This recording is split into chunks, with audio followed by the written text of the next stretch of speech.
వికారాబాద్ జిల్లా కొడంగల్ నియోజకవర్గంలోని దుద్యాల మండలం అలీఖాన్పల్లిలో దారుణం చోటు చేసుకుంది. చెరువులో ఈతకు ఇద్దరు బాలికలు మృత్యువత్పడ్డారు. మృతులను రుక్షిత, ప్రణీతలుగా స్థానికులు గుర్తించారు. ఈ ఘటనతో గ్రామం అంతా విషాదంలో మునిగిపోయింది.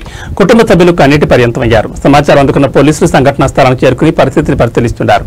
ఇద్దరు బాలికలు మృతి చెందిన ఘటనపై పోలీసులు కేసు నమోదు చేసి దర్యాప్తు చేస్తున్నారు. ఇప్పటికీ పూర్తి వివరాలు ఇంకా తెలియాల్సి ఉంది.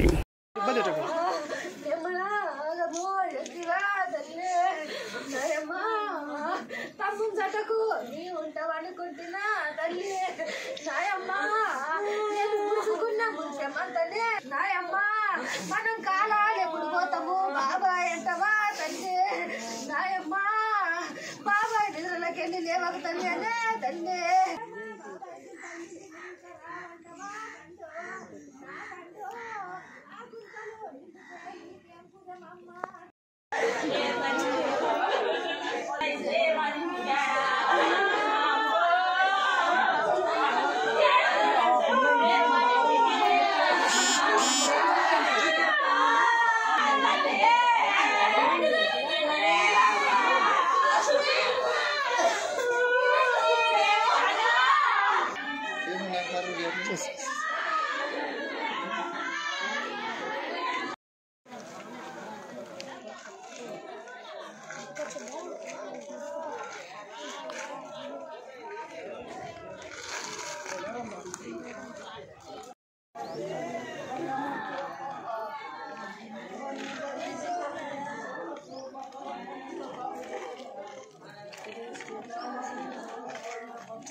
నువ్వు రాకుండా వస్తుంటే నేను రాకుంటే